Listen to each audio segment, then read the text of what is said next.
Hi guys, Andrew, Charlie Black 20, back again. This time I'm going to be sharing my thoughts with you instead. Instead of a movie review, instead of a historical video, I'm going to share my thoughts with you. In the past 5 years in America, we have seen political turmoil, social chaos, and a rise in the White Supremacy movement. Some of them are called the alt-right, others are called various groups like the Aryan Brotherhood, the neo-Nazis, the KKK, of course. And we all know what happened in Charlottesville, where a neo-Nazi decided to run his car through a group of anti-racism protesters, injuring dozens and killing young Heather Heyer. May she rest in peace. And since then, white supremacy has taken a front seat in the political dialogue. Now, it's always been there percolating beneath the surface since the 60s, especially. And it's become something that people have been forced to talk about because of everything going on, when many of us might have ignored it as a fringe thing. But it's a very real thing, and we can all see that it's percolating itself into the mainstream, which is very, very dangerous. And because of this, in the past few years, and especially in the past few months, I have been deep diving myself into researching both the civil rights movements and the struggles of it and what made those struggles so hard, as well as why the victories that they had are still not fully felt today, as well as the subject of the Holocaust, where we know that 6 million Jews of Europe were systematically exterminated by the Nazis and their collaborators.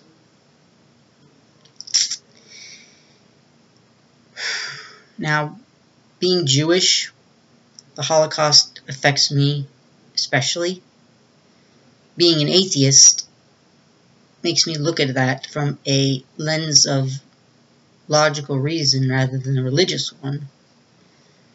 And having autism lets me look upon the civil rights movement and the Holocaust from a different point of view, from a different angle than others might be able to. I'm sure there are many different angles. Some of them are very normal, some of them are a little peculiar or a little odd. But after all my study and some personal soul searching, some personal thought, I came to a conclusion for myself. Now, this doesn't necessarily make me an evil person, a bad one, and it definitely doesn't make me a good person either. I'm going to say something that's probably going to sound a little controversial. But I want to be honest. And it is this. While I do believe that individuals within these right-wing white supremacist groups, these white nationalist groups, these terrorist groups, while for individual people I would extend a hand and say, I'm willing to hear you, really hear you, rather than your platform, I can understand being compassionate to individual people. However, for the groups themselves, particularly those that are the leaders, the groups themselves, I believe, should be crushed underneath the weight of the law and ground into dust by social pressure. I don't mean to advocate violence. I do advocate self-defense if attacked. But I do not want violence against them to be done out of anything other than self-defense. But as I said, for the groups themselves, I have no sympathy for the groups. None. Zero. They should have no political power whatsoever. In my opinion, they are asking to use violence. And some of them are doing more than asking. They are actively pushing violence. They are actively going out and committing acts of violence because they believe that violence works. They believe that the point of a gun is the only way to get your point across. That might makes right. And in these white supremacist groups, that white makes right. And combine those two and you have a recipe for people who are intent on destroying a democratic process in the United States. Because that democratic process is by the will of the people.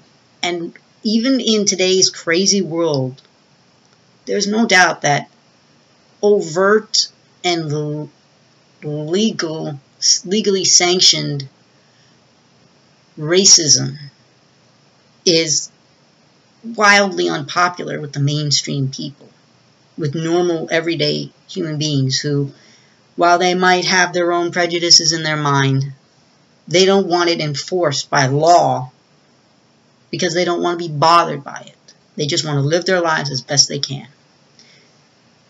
And so that's why the idea is unpopular, because it promotes violence and it promotes getting into other people's lives when some people couldn't care less. But my own personal my own personal thoughts are that white supremacy groups, white nationalist groups, not much difference really, and groups that are terroristic, I have no sympathy for those groups, their belief systems. The groups should be crushed by the weight of the law, by the weight of social pressure, by every means possible outside of active violence.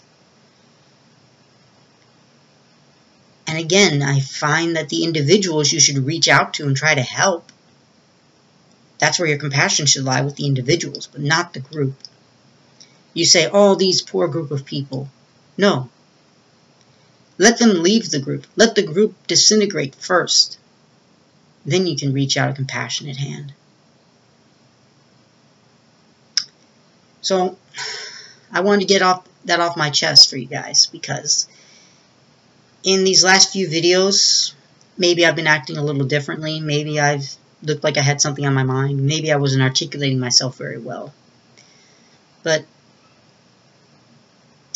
I'm hoping we can move forward